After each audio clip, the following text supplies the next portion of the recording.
She stood on the deck of the ship, the pale light of a cloud-veiled sun reflecting off the water and touching her silver-white hair. The sea air brought salt to her lips, tangling strands of her hair across her face. She tucked the loose strands behind an ear and narrowed her violet eyes at the horizon. Westeros. It was days away yet, but her mind saw it as clearly as if she could extend her hand and trace the shape of its shores with her fingertips. She imagined landing there, though she could not fully guess the shape of the welcome she would receive. Every wave against the hull seemed to whisper a promise. Soon, soon, soon. Drogon let out a keening cry above. She tilted her face up and watched him circle, black wings beating powerfully, the spines along his neck gleaming. Rhaegal and Viserion soared in a wider arc behind him, their bright scales a vivid contrast. Once, she had feared them lost. In the city of Qarth, there were those who sought to chain dragons for their own ends. But she had prevailed, and her children remained with her, never stolen away to be used by another. This was one of the many moments she drew upon for strength. Each breath of sea air in her lungs reminded her of what she had gained, and what she fought to reclaim. She was Daenerys Stormborn of House Targaryen, the mother of dragons, and she was sailing for the home she had never truly known. She had spent so long listening to stories of that home, soaking up Viserys' words like a parched desert might drink the rare rainfall. Her brother had filled her head with images of a vast 7 kingdoms that rightfully belonged to the Targaryens. It was her inheritance, he used to say, spoken with a trembling in his voice that was equal parts rage and longing. Now it was her conviction, burned into her heart by the memory of everything she had endured. This journey was not simply a sudden ambition. She had braved deserts and wars, liberated the enslaved, and forged an unbreakable bond with fire and scale. She would carve her legend into the world in flames if she must. Yet she wanted more than the illusions that had consumed her brother. She wanted a kingdom that would welcome her as a just queen. On the deck beside her, Ser Jorah Mormont lingered with measured patience, eyes scanning every visible wave. He wore a simple leather jerkin, scuffed by use, and the discreet glint of his sword's pommel peeked from the belt at his hip. His devotion still wavered between caution and protectiveness, an unceasing vigilance that reminded her of a loyal hound at her side. Sometimes, she tried to imagine what would have become of her had he not found his way to her. So many times he had warned her of danger, but always stood unwavering by her decisions. She could sense his unease now. The path to Westeros was not a gentle one, for the free cities bristled with trade ships and pirates, and the uncertain alliances in Westeros itself might soon transform into hostility when a Targaryen banner was raised in sight of the coasts. Grey Worm appeared on the other side, silent as a shadow. His unsullied discipline made him near spectral at times. Though the deck was crowded with sailors, freedmen who had pledged themselves to Daenerys, and a small retinue of supporters, Grey Worm moved among them with effortless grace. He might have been carved from stone, unwavering loyalty defined him. Beside him, Missandei maintained a list of supplies, cross-checking crates of food and water, her keen eyes ensuring that every measure prepared them for whatever storms awaited at sea or upon landfall. These quiet tasks might seem mundane, yet they were the crucial underpinnings of a claim to a throne. Power must be tended with the everyday truths of provisions and strategy. Daenerys never forgot that. She did not want to see her people starving on some unknown shore as they waited for her to fulfill her destiny. She ran her hand over the polished wood of the railing, feeling the smooth grain where the ship's prow curled up like a swan's neck. Her reflection wavered in the rolling water. A woman robed in pale blue, silver hair braided carefully away from her face, with a steel circlet encircling her brow. She found herself mesmerized for a moment by that reflection. Though small, she felt a glimmer of the ancestors who had conquered Westeros, dragons at their side. Yet the reflection rippled in the ocean's motion, and the shape of her face would distort and fade before re-emerging. She sighed and lifted her gaze back to the open sea. The uncertainty pulled at her, and she had no illusions that her path would be easy. She remembered the words of her Dothraki husband, Khal Drogo, the promises he had made of crossing the narrow sea. Though he no longer stood beside her in the flesh, in some sense he was with her still, a guiding voice that spurred her onward. Across the deck, a pair of dragons soared low. She felt, rather than heard, their tremendous whoosh of air. Sailors ducked, startled, but she smiled. The dragons had grown in ways that were startling even to her. Drogon was the fiercest, black as midnight with a temper to match. Rhaegal's green hide glistened like jade, while Viserion was the color of cream, shining gold in certain lights. On warm evenings, they would perch on the rigging and watch the setting sun. She often fed them herself, building the bond, ensuring they recognized her as mother. The crew kept a respectful distance, half in awe, half in fear. She did not blame them. The dragons carried a primal power in them, the scalding flame of old Valyria. If she misused that power, if she lost control, she could become the very monster her enemies claimed Targaryens to be. It was a balancing act, power and compassion. For now, the dragons soared as a shield in the sky, a promise that House Targaryen endured. At midday, the gentle sun struggled to pierce the high clouds. A hush of conversation drifted along the deck. The smell of roast fish carried up from a makeshift galley, accompanied by the faint sizzle of heated oil. Daenerys walked across the planks, giving each of her followers a smile. She listened to Missandei's whisper as the young woman pointed to the horizon, describing the next course. They planned to stop for fresh water within a few days. If all went well, they would have to remain vigilant, for Essos was no longer her only concern. The freed cities behind her carried their own complexities. She had left wise counselors and loyal guardians behind in places like Meereen and Astapor to maintain the liberation she had begun. Yet she felt them tugging at her heart with each wave. Had she done enough? Were her people truly safe without her presence? She had chosen to move west, trusting that the moral impetus she had set in motion would endure. Perhaps it was a risk, but it was necessary. Westeros loomed like the unreachable horizon, and she would not be deterred again. She recalled a conversation with Jorah some nights past, when the moon shone bright and the dragon's shadows danced across the sails. He had quietly confessed his fears. "You cross the sea, my queen, but you must know the truth of Westeros. How the lords will see a Targaryen with dragons. Some will fear you. Some may pledge themselves to you. But many will be swayed by fear and hatred. The usurper's family will not yield easily." She had listened, gaze on the sea. "I know," she had said, voice tight. "But they will see the difference between me and those who came before. They will see that I do not seek to burn their crops nor enslave their children. I come to reclaim a birthright. And if they will not accept me, I have dragons." Her last words had been so quiet, yet they resonated with chilling certainty in her ears. She could still picture the mixture of admiration and concern in Jorah's face under the moonlight. In that moment, she had understood she was not the naive girl being bartered at a Dothraki wedding. She was a queen. As she observed the men and women serving on her ship, she felt she had made the right choice. Their loyalty was no longer bound by fear. Many were freed slaves, others were wanderers seeking purpose, and some were warriors who believed in her cause. And at times, she would recall the moment of unlocking the Unsullied in Astapor, the way her wordless command had brought them to her side. She still saw them standing with spears raised, an army of freedmen who had chosen her as their queen. That was no small trifling. The memory gave her strength. An hour slipped by, and the sea remained calm, the wind in their favor. She found an occasional spurt of excitement when the dragons dipped close, wings stirring the sails. She tested a few Dracarys' commands to keep their wits sharp. Drogon answered with a snarl of flame, sending the deckhands into a scramble until Daenerys soothed them with a raised hand. The fire hissed into the open air, harmless but for the heat. She felt the swirl of energy in her, the bond of a mother who wielded an elemental power few in the world could claim. If she used it well, it could birth a new era for the Seven Kingdoms. If she misused it, the realm could drown in blood and ash. The late afternoon found her in her cabin.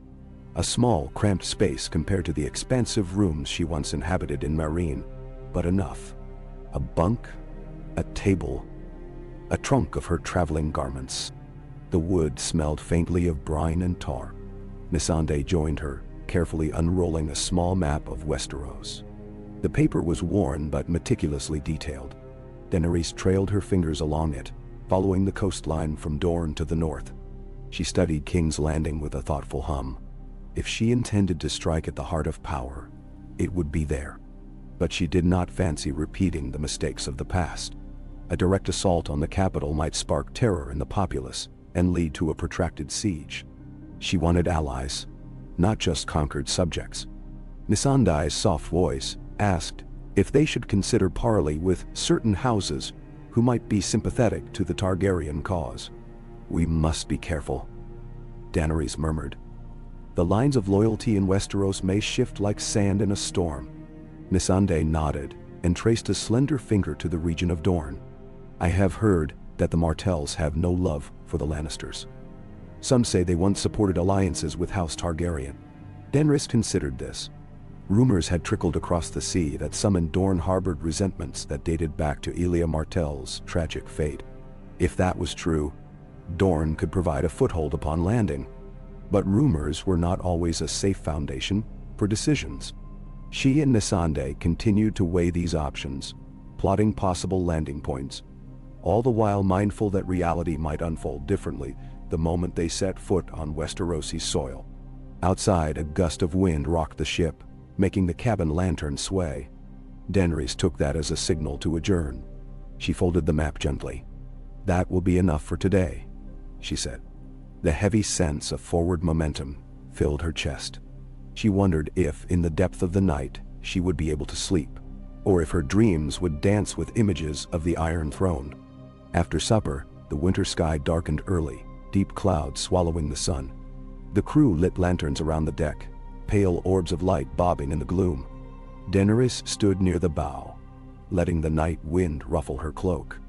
Jorah approached, bearing a cautious smile. "My queen, we estimate arrival near the coast in just under a week if these winds hold." His voice carried a hushed excitement. The mention of so soon conjured a swirl of apprehension and anticipation. A week, until she was in the waters of her ancestors' kingdom. Waters the Targaryens once ruled with an unbroken line of dragons perched atop the Red Keep. She gestured for Jorah to walk with her toward the aft of the ship. There, near the railing, with the hiss of waves below, she asked him in a quiet tone, "Tell me truly, Sir Jorah, do you think them ready for me?" It was a question layered with meaning. Ready to accept her? Ready to fight her? She could hardly say. He considered her for a time, his bearded jaw clenched in thought. "If the people of Westeros are as I remember, they are many things. Proud, stubborn, cunning, but also tired of war. They've known so much upheaval, so many kings rising and falling. Some might look upon the arrival of a Targaryen with suspicion. But if you can show them justice and strength in equal measure, there are hearts to be won." His tone was earnest, and she sensed no flattery in it, only a quiet conviction. "But you must be wary, Your Grace. Those in power rarely yield it willingly." She set a hand gently on his forearm, meeting his gaze with gratitude. There was a warmth in her breast, for she trusted his judgment, even as she remained mindful of the betrayals in his past. But she believed in second chances. She released him and gazed once more at the sweeping blackness of the horizon. "I will do what I must," she said. And in those words lay the seeds of an empire yet unclaimed. Night's hush descended in full, the water like ink. The dragons returned from their airborne hunts, settling near the stern, where the largest open space had been cleared for them. Rhaegal curled into a protective coil, eyes glowing faintly in the lantern light. Viserion folded his cream-colored wings, tail flicking restlessly. Drogon perched above them, a silent sentinel. Daenerys often found some measure of solace watching them sleep. She crossed the deck in soft footfalls, approaching them with measured calm. Even as they grew larger and more formidable, they welcomed her presence. A small exhalation of hot air from their nostrils, a low rumble vibrating their chests. She laid a hand on Drogon's scaled flank, feeling the heat that radiated from him. The lantern light played across his obsidian scales, highlighting edges and ridges like black glass. She felt Missandei approach behind her. The younger woman's voice was subdued in the hush. They are truly magnificent, your grace. A symbol of a world reborn. Daenerys traced her hand along Drogon's side, recalling the day she had stepped into Khal Drogo's funeral pyre. Who else had ever walked into flame and emerged unburnt, clutching newly hatched dragons? That event had fused her destiny with these creatures inextricably. I only hope the rest of the world sees them as I do, she murmured. They are not just weapons. They are my children. Missandei bowed her head in gentle agreement. A flicker of doubt crossed Daenerys' mind. She knew well how men could twist any symbol into a terrifying rumor. The Targaryen madness, they called it, whispered in hidden corners. Yet she could not let fear drive her away from her purpose. She said nothing further, only stepped back and allowed the dragons to settle in for the night. Below deck, she retired to her cabin. Sleep came fitfully. Dreams seized her consciousness. Visions of a land of towering keeps and wide fields, with spires crowned by banners of gold and crimson. She dreamt of a swirling pit of hostility, the Lannister lion roaring defiance. She saw a red comet streak across the sky, a sign of portent, trailing flames behind it. Within the dream, she walked through halls of cold stone.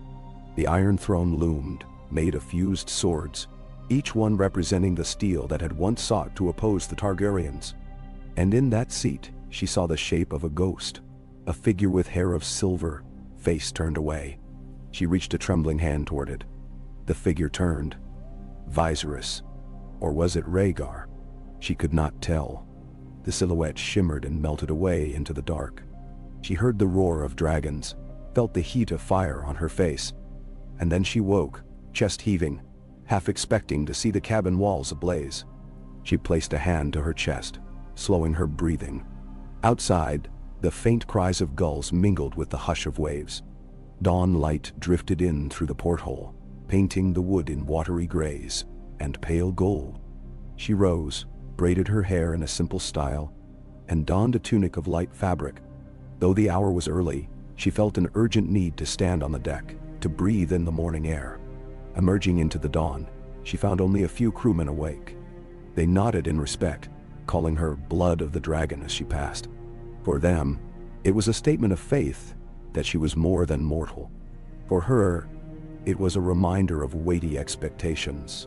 The horizon was still empty, the sea shifting under a serene sky. She closed her eyes and let her mind focus on the subtle pitch and roll beneath her feet, the call of a far-off bird, the faint rustle of sails. She thought of her unborn child who had once quickened in her womb. She thought of the brief life she had shared with Khal Drogo. Each memory gave her perspective. She had faced heartbreak and despair only to rise again. Now, her heart was set on bringing about a world better than the one that had stolen so much from her. She heard the quiet steps of Jorah approach from behind.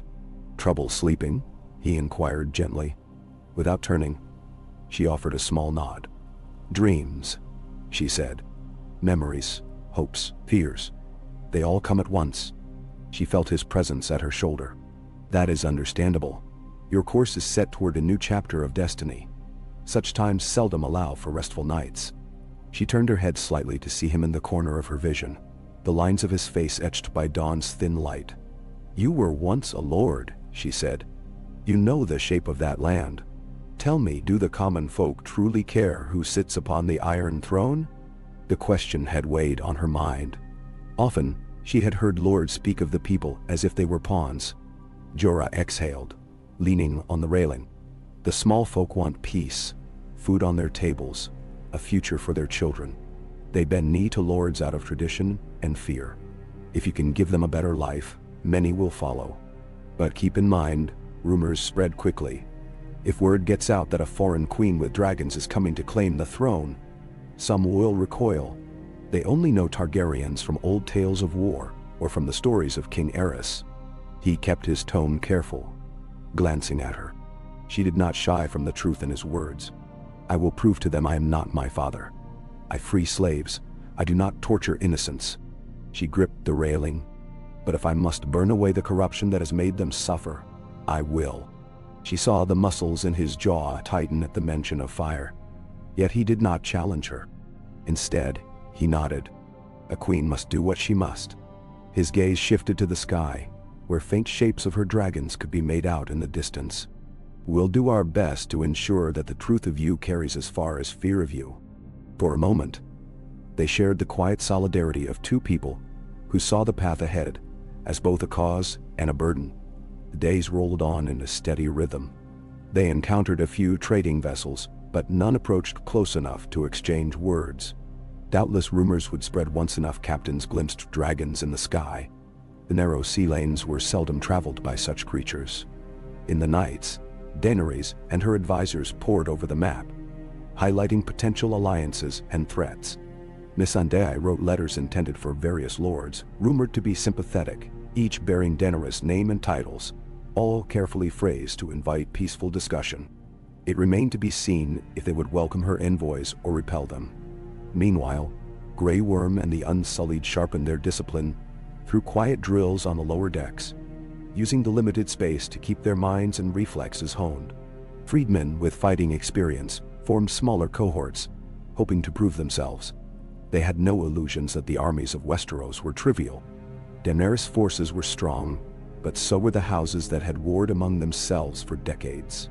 One sunset, as a mild drizzle fell, Daenerys stood watching droplets patter on the ship's wood, forming tiny rivers that ran to the edges. It was cooler now. She drew her cloak tighter about her shoulders.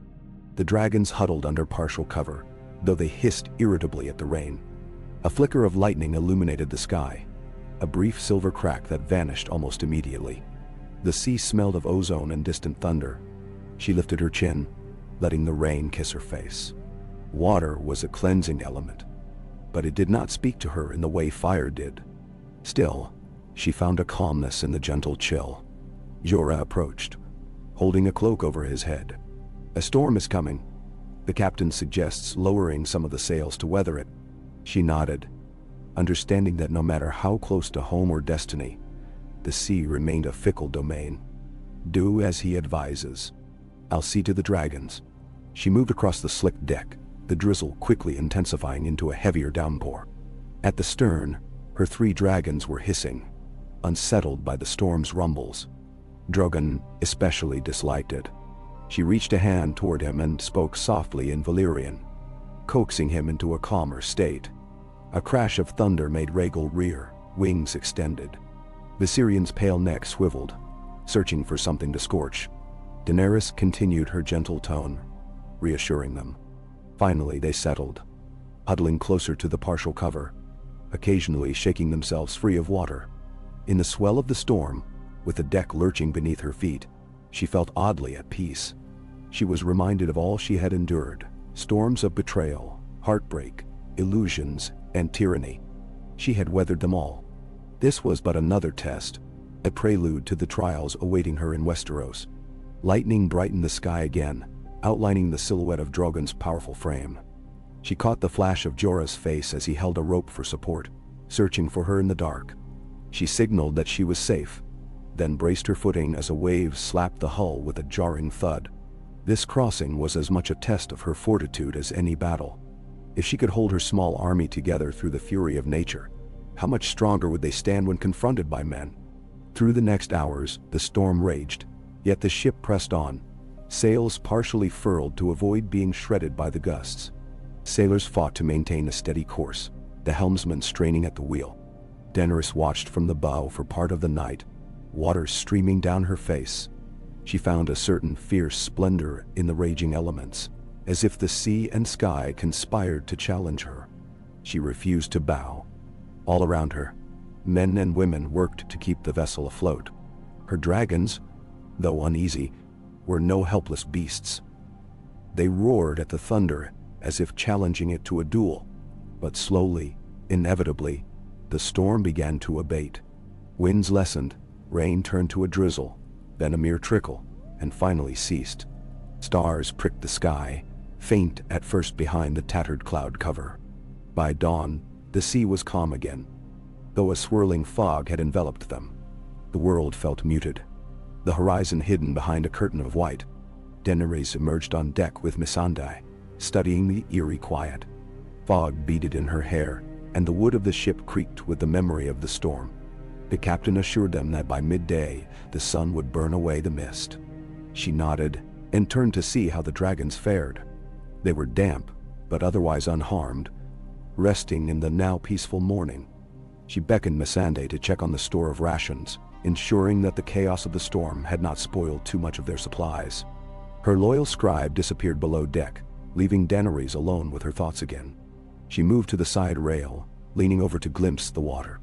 Ghostly swirls of fog clung to the hull, as if reluctant to part from the vessel.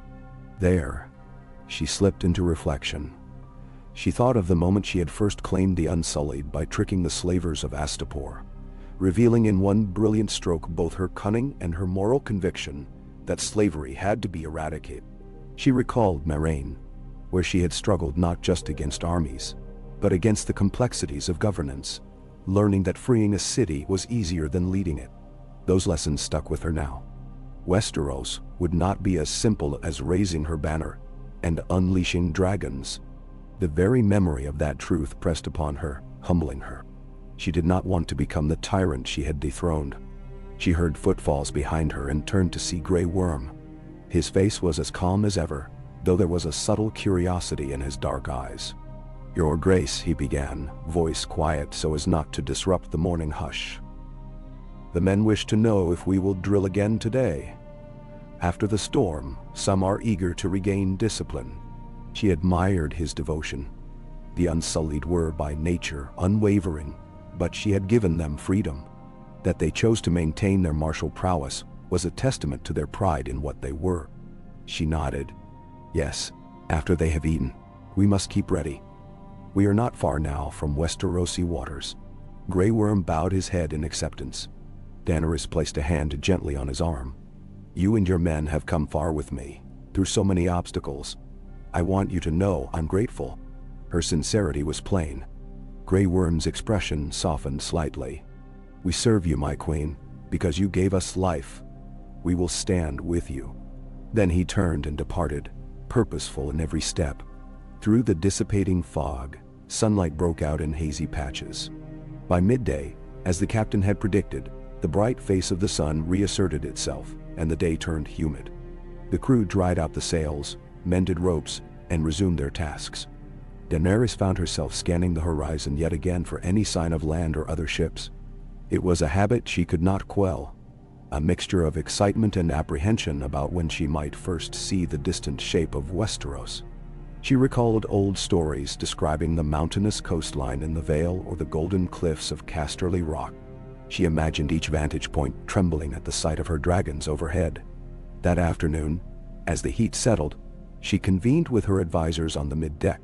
The Unsullied formed a ring around them, half as honor guard, half to give them space from the bustle. Jorah, Missandei, and Grey Worm all stood with her. A wooden barrel served as a makeshift table. Jorah placed pebbles on the corners of their map to keep it open. Daenerys looked down at the representation of Westeros, her eyes drawn to Dragonstone, the ancient seat of House Targaryen, the place where her ancestors had first set foot centuries ago. "Perhaps it would be prudent to reclaim Dragonstone as our first stronghold," Jorah suggested. "Its location in Blackwater Bay offers a vantage point over King's Landing, and it is the historical seat of our lineage." Daenerys eyed the stylized depiction of the volcanic island fortress.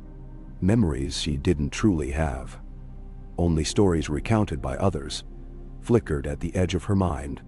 It was said that dragonlords once shaped that castle with the aid of sorcery. She rubbed her jaw thoughtfully. "A wise suggestion. It was once my family's. If Stannis Baratheon has left it vulnerable, we could seize it quickly. But that will announce our presence more dramatically than anything else. The moment we claim Dragonstone, King's Landing will know the Targaryens have come home." Grey Worm spoke up in his measured tones. "Unsullied can take the fortress if the gates are weakly guarded." He let the words hang, giving her the reassurance that any challenge could be met. Jorah agreed. "Stannis lost many supporters after the War of the Five Kings. If the fortress is not heavily manned, you could establish it without much bloodshed."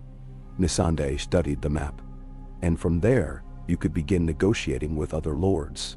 You would have a seat of power, no matter how small, from which to issue your message." Daenerys closed her eyes for a moment, imagining the waves crashing against dark stone walls. The hiss of steam from the hot vents rumored to lurk in Dragonstone's depths. She remembered hearing from old letters that Dragonstone was a bleak place, often cloaked in storms, but it was in her blood. It would be the first real Targaryen foothold in Westeros since Robert's rebellion. Taking that step felt monumental. "Yes," she said at last, opening her eyes. "We will make for Dragonstone." And she traced her finger along the map toward that jutting island near the mouth of Blackwater Bay. "From there, we let the realm know Daenerys Stormborn has returned." A hush fell over them, broken only by the cry of a gull overhead. In that shared silence, it seemed as if the future hung in the balance, shimmering with possibility. She felt a surge of determination. Let her enemies tremble. She would not wage a mindless war, but she would not shy from it either. The stench of fear that once haunted her footsteps was gone. Now it would haunt her foes. One of the freedmen approached them, a nervous young woman with braided hair. She gave an awkward curtsy to Daenerys and said breathlessly, "My queen, the watchmen have spotted something on the horizon. A sail, perhaps more." Daenerys exchanged a glance with Jorah, who immediately stepped forward. "We should see to it." Daenerys nodded. The small group dispersed, leaving the map behind. She strode with calm purpose toward the bow, her dragons stirring from their resting places to follow her in the air. They pressed close to the railing, eyes scanning the distant waters. Sure enough, a faint white shape stood against the pale line where sky met sea. Then, another and another. A trio of sails, perhaps. Daenerys' heart quickened. Would these be merchants, pirates, or something else? She turned to Grey Worm. "Ready the men, but discreetly. We do not want to appear too eager for a fight, but we must be prepared for any possibility." He nodded and relayed orders in hushed tones to the Unsullied, who formed up out of sight, below deck and near the rails, weapons in hand. Her freedmen archers readied themselves in case of aggression.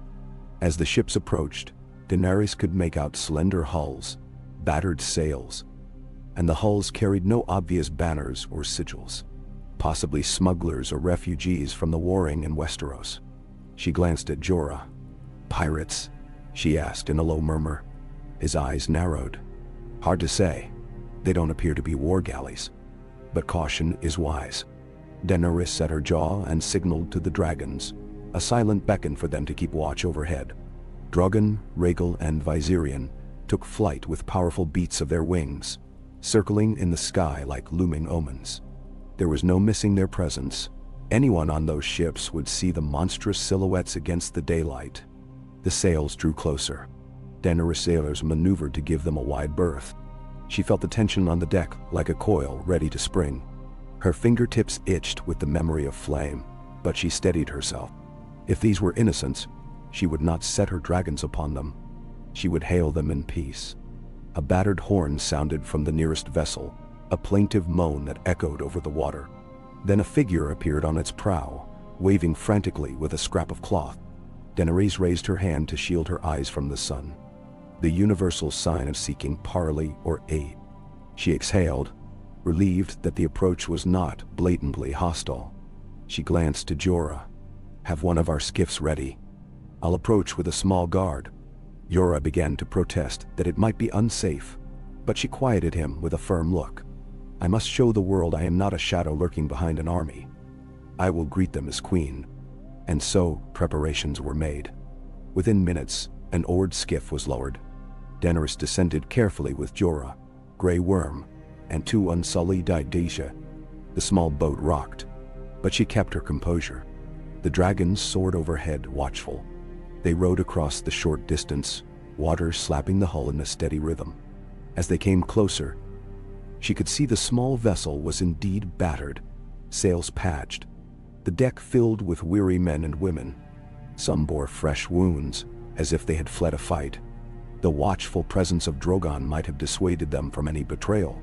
They raised no weapons as Daenerys' skiff came alongside. Ropes were tossed down. Daenerys took a breath and climbed the ladder up to their deck.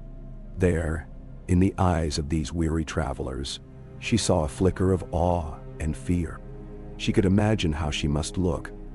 Hair shining in the sun, cloak dampened by the sea, and overhead, 3 dragons circling. Even for her, the moment felt electric. A man with a freshly bandaged arm stepped forward, clothing torn. He paused, swallowing his nerves as he stared at her. "We are fleeing Westeros, my lady, my queen," he corrected himself, uncertain. His eyes darted to the dragons. "There's war and betrayal in the lands. The Lannisters fight amongst themselves.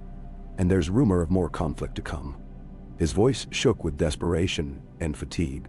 "We've lost kin. We've lost homes." Those standing behind him nodded, their faces etched with hunger and fear. Daenerys studied them, seeing children among them, wide-eyed and clutching at their mother's skirts. She felt a pang of sympathy. This was precisely the kind of suffering she wished to end. She stepped forward, her tone measured. "I am Daenerys Stormborn of House Targaryen. I have come to claim my birthright, to bring justice to the 7 kingdoms. War shall find me perhaps, but I do not seek to bring suffering to the innocent." The man gaped at her, a flicker of hope in his tired gaze. "You truly are a Targaryen? The rumors said you were across the sea with dragons. But we never thought." He trailed off, shaking his head. Daenerys gave him a gentle nod. "What is your name?" He hesitated. "Tobin," he said, eyeing her uncertainly. "I was a fisherman in the Crownlands before the fighting started. After the last raid, we gathered what we could. We hoped to sail east, but storms drove us off course." He glanced at her guard, no doubt seeing the discipline and controlled ferocity. Then his gaze flicked to the dragons overhead. Daenerys felt the hush of the crowd behind him, felt their collective desperation. Here was a microcosm of Westeros' battered people. If she turned them away, she would become an image of every heartless ruler they had known. "You will sail with us," she said. "We have food to spare for the hungry. When we make landfall, we will do what we can to offer you safety." A spate of relieved gasps and quiet thanks rippled through the group. Jorah touched her elbow, murmuring that their own supplies were finite, but Daenerys silenced him with a look. "I will not abandon them." "Let it never be said Daenerys Targaryen turned away those in need." Wordlessly, Jorah bowed. Grey Worm signaled to bring a supply boat closer. The men aboard Daenerys' main vessel would coordinate the distribution of whatever rations they could spare. Daenerys lingered for a few moments longer, speaking in soft tones to Tobin and those who approached, hearing their stories of fear and flight. Children peered at her, mesmerized by her hair, by the promise of dragons. She gently reassured them. It stirred something deep in her, reminding her of the liberation she had begun across the sea. Why should it not extend here? At length, she returned to the skiff, accompanied by Jorah and the Unsullied. As they made their way back, she felt something in her chest, a building sense of righteous purpose. "This," she thought, "is the path that sets me apart. I will not conquer Westeros by fear alone. I will conquer it with mercy where mercy is due, and with fire when no other recourse remains." She climbed back on deck to find Missandei waiting. She quickly relayed the situation, and arranged that the battered ships would follow them in convoy. Tobin and his people would fall in behind Daenerys' flagship, trusting in her name and her cause. In time, they might prove a living testament to the Queen who offered them sanctuary. She watched as the newly linked ships maneuvered into position.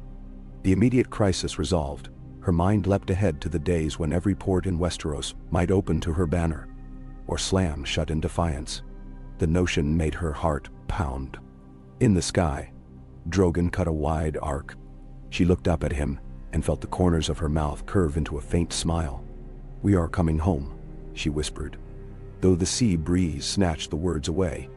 With the refugees in tow, her mission felt closer to its true meaning. Not merely to reclaim a throne, but to restore hope. She felt the weight of it, a mantle she would bear willingly. If it required steel and flame, she was prepared. Yet she resolved never to forget these faces, these worn families who had lost everything but still dared to hope. She would build a new kingdom for them, for the living. And as the sun glinted off the water, revealing a faint shimmer of land that might be the first sign of Westeros. She knew there was no turning back now. She stood at the prow once more, the brine on her lips, the cloak billowing behind her. The gulls cried, and the wind filled the sails, urging them forward. The silhouettes of her dragons soared overhead, guardians of her dream. For better or worse, the tide of destiny rolled on, carrying Daenerys Stormborn of House Targaryen toward the land she was born to rule. Okay. She stood at the rail long after the distant shape of the refugee ships became dim silhouettes in the afternoon light. The horizon was open around them, a yawning expanse of pale blue where sea met sky. On her own deck, the crew moved in a subdued hush, still absorbing the significance of this meeting with survivors from Westeros.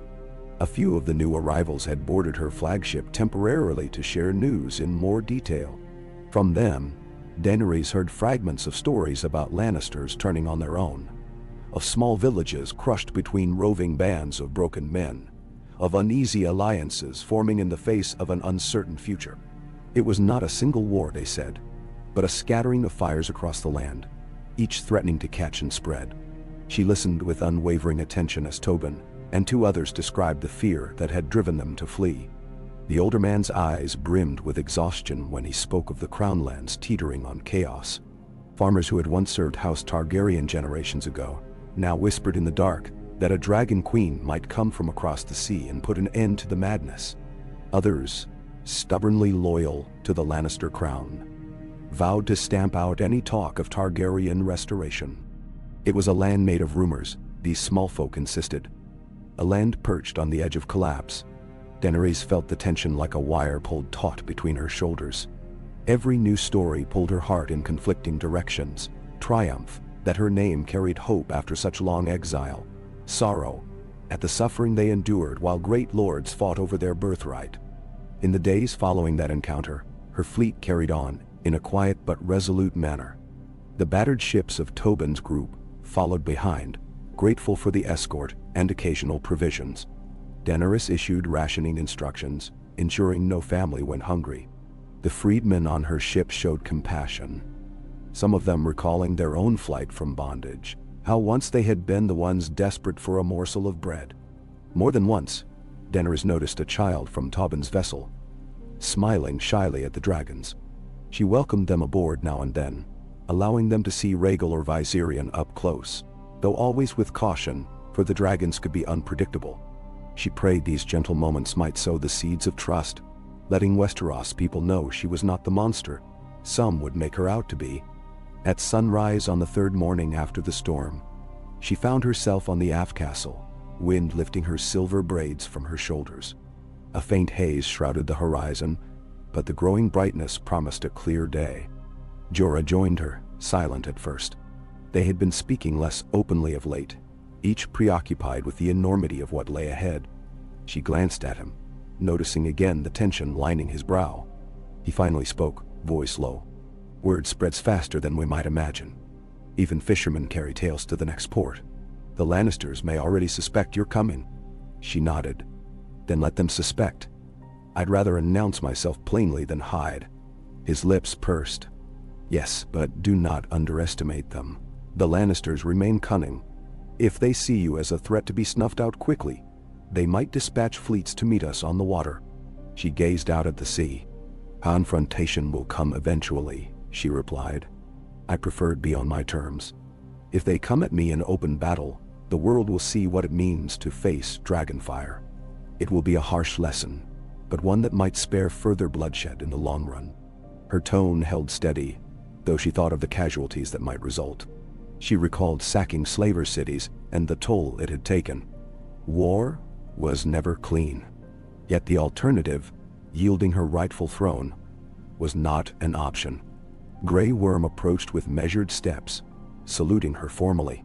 "My queen, we have completed our morning patrol of the ships. All is in order, no new sightings beyond the refugees astern." Daenerys acknowledged him. Behind the unsullied commander, Missandei lingered, carrying a small ledger. She too greeted Daenerys with a dip of her head, and then opened her notes, checking off items that needed the queen's attention.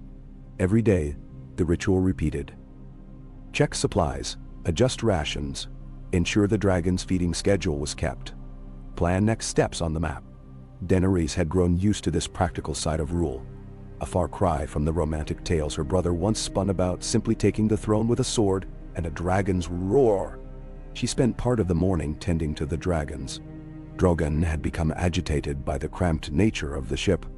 All three were large enough to circle overhead when they pleased, but the decks were not made for such creatures to lounge upon. She provided them with fresh meat from the salted stores, though that was no feast. She resolved that once they reached Dragonstone, or wherever they first made landfall, she would let them hunt freely. The thought of them unleashed on the stags or goats of Westeros stirred a strange mixture of excitement and dread within her. She reminded herself that dragons needed to hunt, but she must set rules so they would not ravage the countryside and turn potential supporters into fearful foes. A soft call broke her reverie.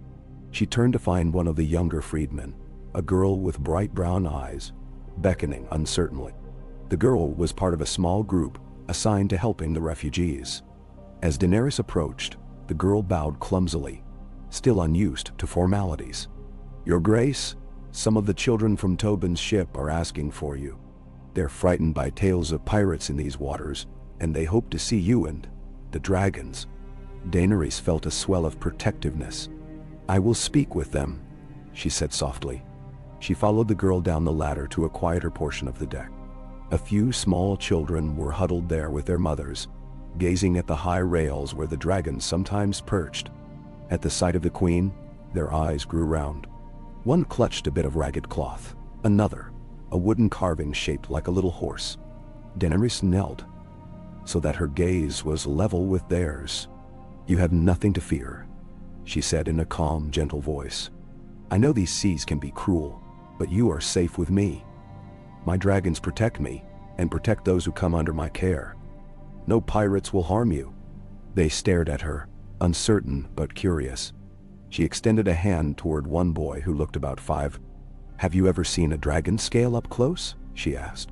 Slowly the boy shook his head. "Well, in time I'll let you see one. Drogon scales are black, but if the sun hits them right, they shine like polished onyx." Her voice took on a warm lilt, a lullaby in the shape of words, and she saw some of the tightness in their small faces ease. One of the mothers bowed her head gratefully. "Thank you, my queen," she whispered. Daenerys smiled.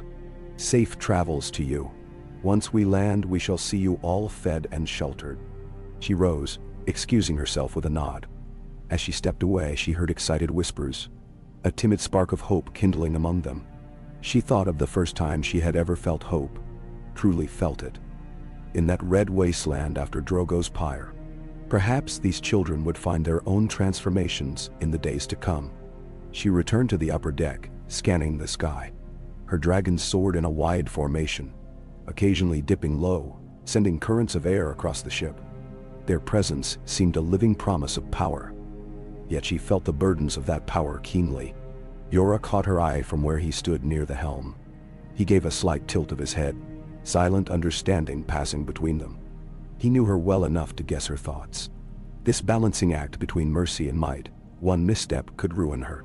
That evening, the wind shifted. By the time the sun lay half drowned in the western horizon, the air carried a crispness that hinted at cooler latitudes.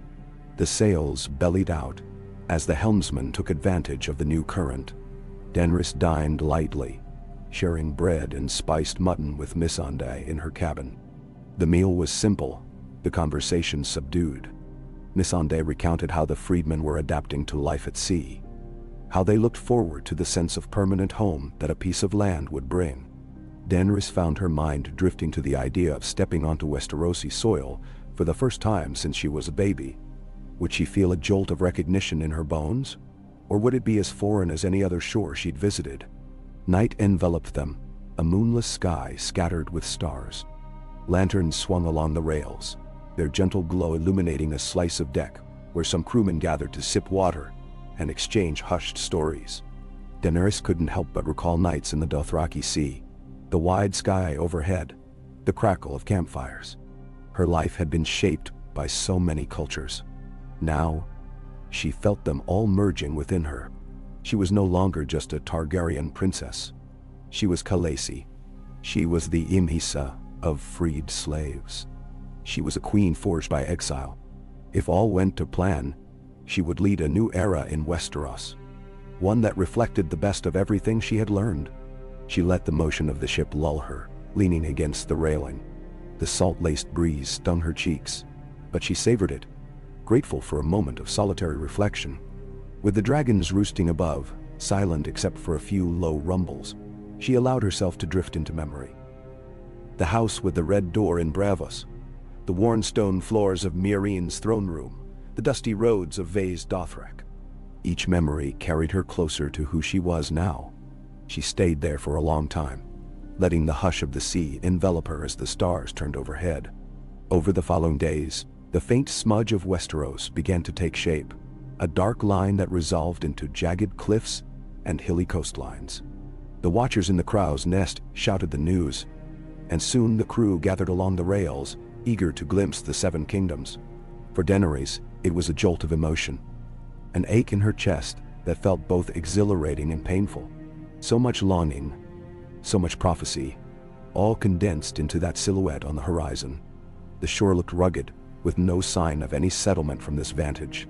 The waves that lapped against the hull were calmer now, as though the sea itself was holding its breath for what would come next. She called her inner circle together near the helm. Jorah, Missandei, Grey Worm, and a few key captains. They spoke in low tones. The map unrolled once again. Dragonstone lay further along the coast, beyond a wide headland. They would need to navigate carefully around the swirling currents near Blackwater Bay. The approach could be treacherous for a large fleet, especially if hidden reefs or rocks lay beneath the water. Daenerys looked at the map, then at the coastline, then up at Jorah. "You said you had been to Dragonstone once, in your youth." He nodded, brow creasing. "A short visit. My father was sworn to House Stark, but we traveled with Lord Eddard once to treat with King Robert, who held it after Stannis was granted the seat. I don't recall the finer details of the approach, only that the waters were turbulent. We must rely on the knowledge of any local fishermen or navigators we can gather." She turned her gaze to Tobin, who stood a few paces behind them. The fisherman looked uncertain, but he cleared his throat. "I'm not intimately familiar with Dragonstone, my queen, but I've fished near enough. The coastline can be cruel. Sharp rocks, hidden inlets. If the old fortress has a garrison, they might have watchers posted on the towers." Daenerys' mouth pressed into a firm line. "Then let them watch. We will not hide, but we will be mindful of the hazards." Grey Worm folded his arms over his chest.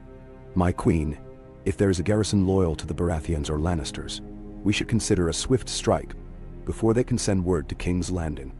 His voice was calm, practical. Daenerys nodded. "Agreed.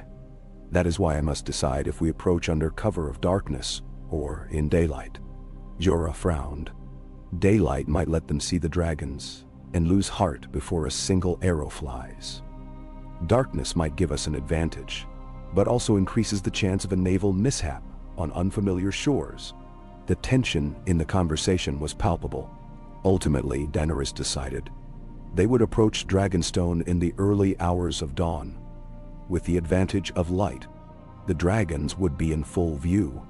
If the fortress defenders intended to test her, they would think twice with three-winged beasts overhead. She hoped the plan would forestall bloodshed, but if it came to battle, she would not shrink from it. The captains bowed or saluted. Tobin and his followers were told to remain at a safe distance with their ships, or to anchor in a hidden cove once discovered, until they had further instructions. Tobin accepted, though Daenerys could see fear flickering across his expression. He had fled war, and now he was about to witness its potential spark once more. That evening, the fleet maintained a steady course just out of sight of the main shipping lanes. Daenerys stood on deck, scanning the quiet coastline. The sky above flamed with the last vestiges of sunset. Purple and crimson clouds mirrored in the waters below. She felt the dragons overhead, sensed their restlessness as if it were her own. Jorah joined her, arms clasped behind his back. "The men are ready," he said quietly. "When dawn breaks, we set forth." She glanced at him. He carried a stoic determination in his eyes, a reflection of her own. She shifted her focus back to the horizon, exhaling slowly. "I've dreamed of this day," she murmured. "My ancestors conquered with dragons and forged a kingdom. Now, here I am, returning not just to claim, but to heal. Yet I feel the weight of all those centuries pressing down." Jorah's gaze softened. "Your ancestors also faced doubt and danger. Whatever you face, you do so with a purer heart than many kings before you. That is your advantage." "Now." She offered him a faint smile, though the gravity of the moment made it fleeting. "We shall see if purity of heart can hold a throne, Sir Jorah," she said. But her voice carried a current of resolve. As night fell, she took one last look at the darkening shore, then descended to her cabin. She tried to rest, but her mind churned with possibilities. Soon, she was pacing the small space, the lantern dancing shadows on the walls. She thought of her father. Would the people see only his madness when they looked upon her? She thought of her mother, forced to flee across the sea, pregnant with Daenerys in the midst of a storm. Circles of history haunted her. At some point, exhaustion overcame her, and she dozed fitfully, roused only by the faint call of the watch at pre-dawn. She rose instantly, a pulse of adrenaline banishing any lingering fatigue. She dressed in dark leathers, practical for a landing that might become a skirmish. She clasped a silver chain around her neck, bearing a small three-headed dragon emblem. Her house sigil, a quiet reminder of her lineage. Missandei arrived to help secure her cloak and rebraid her hair. Outside, the sky showed the first pale brush of morning light. By the time she stepped onto the deck, the crew was in readiness. The sails were trimmed, the men armed, the freedmen archers given calm instructions. The Unsullied stood in ordered ranks, spears upright, helms gleaming in the faint glow of the lamps. She paused for a moment regarding them. Warriors once enslaved, now free and following her to reclaim a birthright. It struck her as a powerful symbol. They had chosen her as queen, and she would not betray that choice. She spotted Grey Worm at the head of the formation, stone-faced but alert. Jorah conferred with the captain, ensuring the course was set. Then, with the hush of a held breath, the fleet began to move. The anchor was hoisted, the sails angled to catch the gentle morning wind. Slowly, they drifted forward, the sky lightening from gray to a subtle pink. As they rounded a broad headland, Dragonstone came into view, an imposing silhouette perched atop a volcanic crag. Even from this distance, Daenerys could make out the twisted stone towers, the carved dragons that adorned its walls, the black rock glistening in dawn's first rays. Her heart thudded heavily. That fortress was the cradle of her house, older than King's Landing, older even than many of the great houses that later bent the knee to Aegon the Conqueror. Drogon flew overhead, uttering a piercing cry that echoed across the water. Rhaegal and Viserion flanked him, their scales catching the sunrise in brilliant shards of color. Daenerys took her place at the bow, letting any watchers on Dragonstone's walls see her plainly. She would not skulk in the shadows like a thief in the night. If they tried to bar her, let them see the full might that backed her claim. The waters around the fortress churned with hidden currents. The captain navigated carefully, guided by Tobin's rough knowledge and his own skill. Jorah hovered near the wheel, keeping an eye on the approach. The morning quiet felt eerie, as though the fortress itself was deciding whether to challenge them. Daenerys peered through the spyglass Missandei handed her. She saw movement on the walls, tiny figures scurrying, perhaps men-at-arms. No great banners flew in open defiance. That might mean the fortress was undermanned or uncertain who commanded them. Perhaps word of Stannis' defeat and subsequent death had left the stronghold in a state of limbo. As they drew nearer, a shout rang out from the battlements. She couldn't hear the words, but she recognized alarm in the tone. The watchers had spotted the dragons. Soon, horns bellowed. A warning or a rallying cry? Daenerys glanced at Grey Worm. He gave a short nod, and the Unsullied formed ranks on the deck, poised to disembark the moment they found a suitable landing point. Rhaegal swooped low in front of the fortress gates, releasing a cautionary plume of flame above the parapets. Stones cracked from the heat, sending small bits of rubble flying. A cry of panic sounded. That was the first sign of real fear from those who inhabited Dragonstone. A smaller harbor jutted out from the northern face of the rocky isle, a cluster of old docks that seemed half-rotted but still functional. The lead ship maneuvered in, the rest following in a careful line. Daenerys kept her eyes on the walls, waiting for a volley of arrows or scorpions. None came, though she could see men crouched behind the battlements, likely lacking the weaponry to challenge dragons. She handed the spyglass back to Missandei. "They fear us," she said softly. "We will use that to avoid unnecessary bloodshed." In her mind, she ran through the plan once more. Land, form a beachhead, demand the castle's surrender. If they yielded, she would spare them. If they fought, her dragons would ensure it was a brief struggle. The hull scraped gently against the dock. An eerie silence hung in the dawn air, broken only by the rustle of sails and the water lapping at the pilings. Daenerys stepped down the gangplank, Grey Worm and a contingent of Unsullied flanking her. Her boots touched the worn boards, and she took her first breath of Westerosi air. The taste of salt and stone and morning chill lingered on her tongue. She felt a subtle thrill. This was it. She was standing on a piece of her ancestral home, no longer an exile. Behind her, Jorah disembarked, scanning the cliffs for any sign of ambush. The freedmen archers stayed on the ship for now, strings taut, watching the fortifications.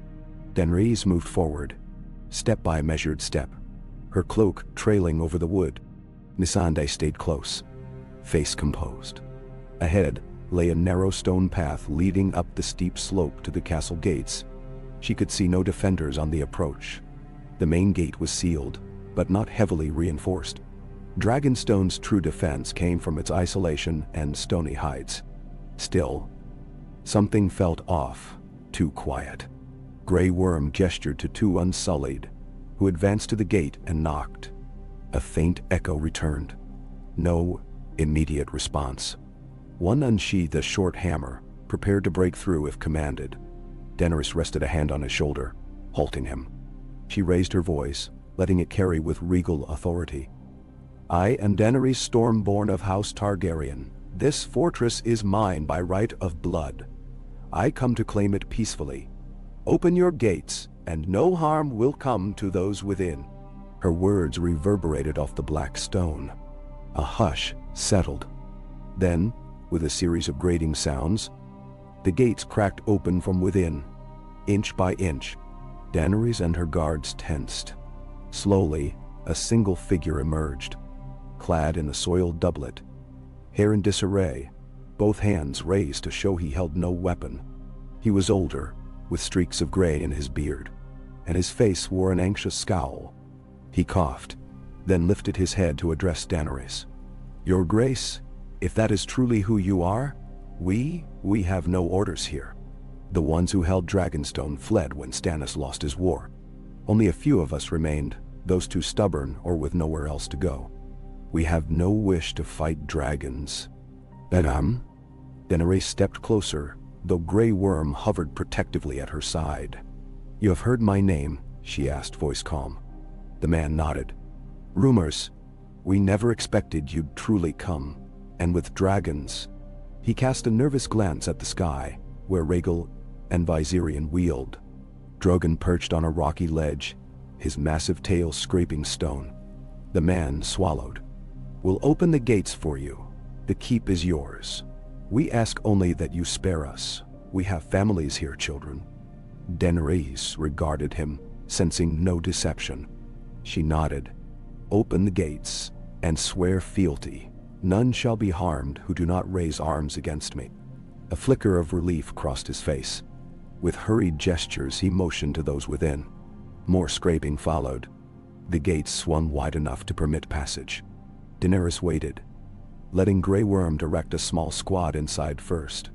It was an old lesson: never walk blindly into a fortress. The Unsullied moved in, disciplined, scanning corridors. After a short while, Grey Worm returned, nodding in all clear. She ascended the short flight of steps, passing under the carved dragons that loomed overhead. Stone effigies shaped by ancient Valyrian craftsmen. She felt a chill, as though stepping into the heart of her heritage. The courtyard beyond was in disarray. scattered with debris and neglected storehouses. Only a handful of anxious people had gathered, mostly older men, women, a few children peering from behind corners. They gawked at the unsullied, at the freedmen arriving behind Daenerys, and most of all at her presence.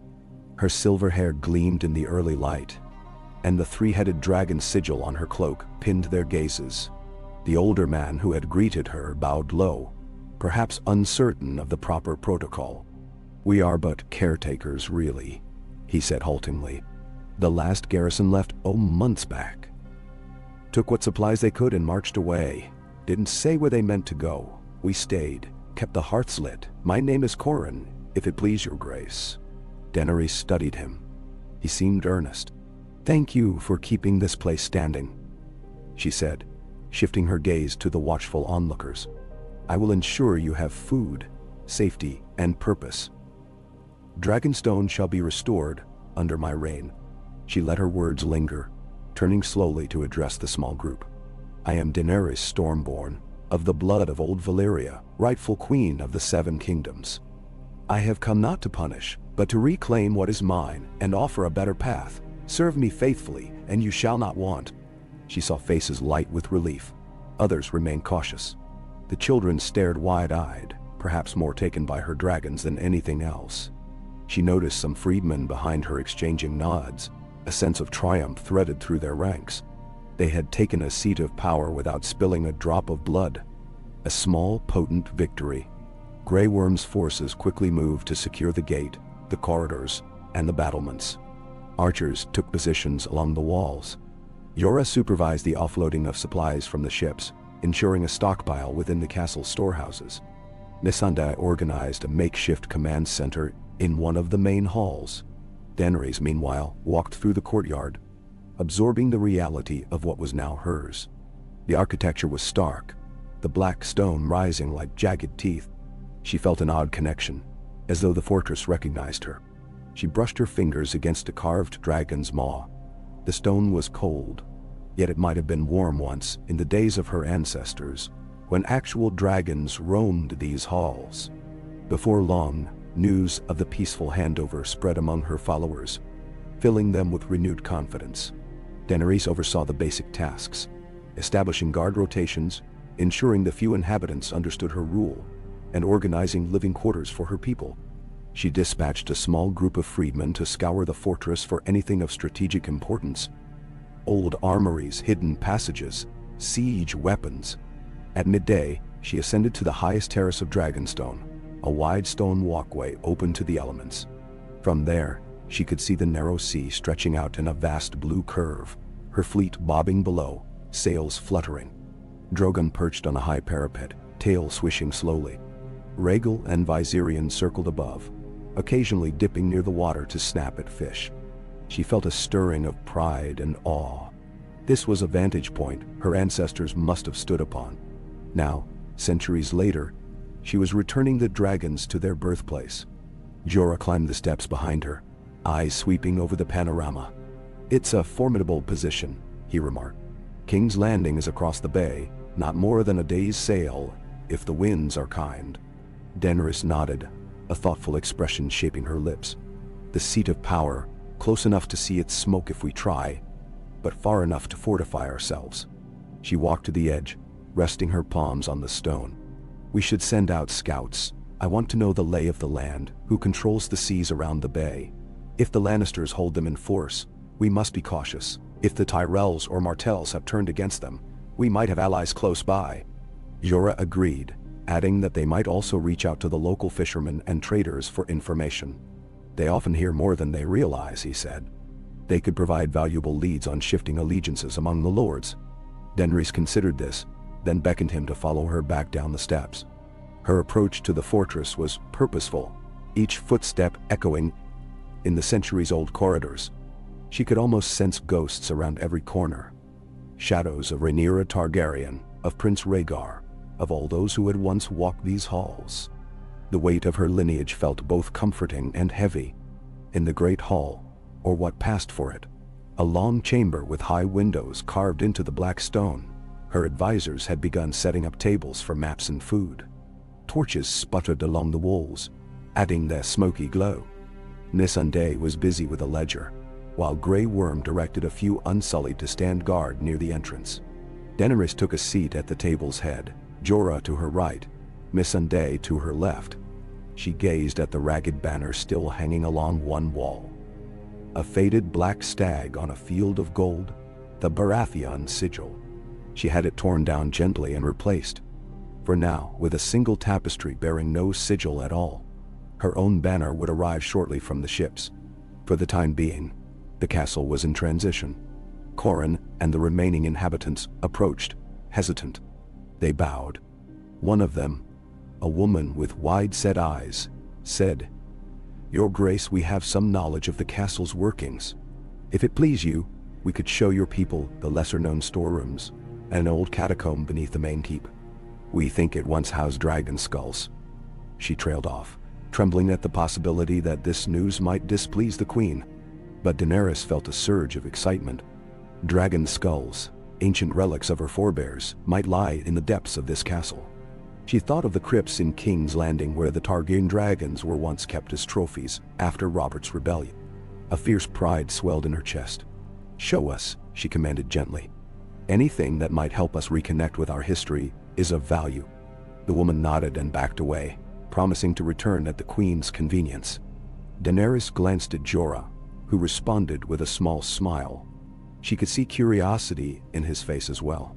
Perhaps together, they would uncover secrets left behind by past Targaryens, knowledge that might guide her in harnessing the dragons more effectively.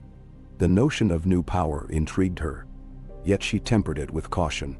The Targaryen legacy was as much tragedy as triumph. After a brief respite, she rose from the table, Missandei and Jorah trailing in her wake, and signaled Qhorin's group to lead the way. They traversed a labyrinth of corridors lit by flickering torches. The walls closed in as they descended a spiral stair, each step cold beneath her boots. A musty smell filled the air, mingling with the tang of salt. Finally, they reached a pair of heavy wooden doors, bound by rusted iron. Qhorin produced an old key from his belt, turned it in the lock. The door creaked open into darkness. Daenerys felt her pulse quicken. They stepped inside, Grey Worm lighting a torch that hissed against the damp. The chamber revealed itself slowly, the flame illuminating curved arches of black stone. Large hollows in the walls, big enough to house monstrous shapes. Indeed, a row of massive skulls dominated the far end, though time and neglect had left them coated with dust and cobwebs. Daenerys exhaled, stepping forward carefully. There, she beheld the remains of dragons long gone, their jaws gaping as if in silent roar. Some were smaller, mere fledglings by the look of the bone structure, but at least two were enormous, with fangs longer than her forearm. She swallowed hard. These were her ancestors' mounts. She felt a thrum of connection, as if the air itself vibrated with ancient memories. Missandei's eyes went wide, reflecting both awe and a hint of fear. Jorah's breath caught in his throat. "Remarkable," he murmured. "It's been said that many Targaryen dragons died here, or were laid to rest in these catacombs." Daenerys brushed a trembling hand along one skull, feeling the rough porous texture. She imagined the living creature it once was, proud and terrible. Her own dragons were far from this size, but they were growing, and if legend held true, a dragon's growth was only stunted by confinement or insufficient food. The potential of Drogon, Rhaegal, and Viserion suddenly felt all the more vast. Qhorin and the others hung back, uncertain if their presence was wanted. Daenerys glanced over her shoulder, voice echoing in the chamber. "Thank you for preserving these remains," she said sincerely. "They are part of my family's story." She lowered her hand, standing straighter.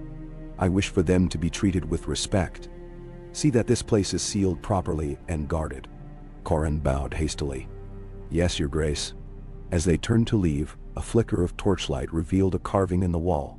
The sigil of House Targaryen, a three-headed dragon, wings unfurled. Though chipped and worn by time, it was unmistakable. Daenerys paused before it, tracing the grooves with her fingertips. A soft warmth kindling in her chest. She had reclaimed more than just a fortress. She had reclaimed a piece of a lineage that had long been left to ruin. A feeling of destiny stirred within her. They made their way back up the spiral stairs, the torchlight dancing on damp walls. When they emerged into the corridor, Daenerys allowed herself a moment to breathe, to steady her racing heart.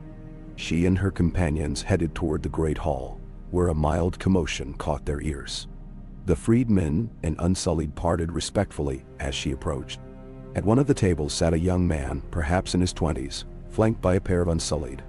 He wore simple clothes, spattered with mud, and he looked around with wide-eyed apprehension.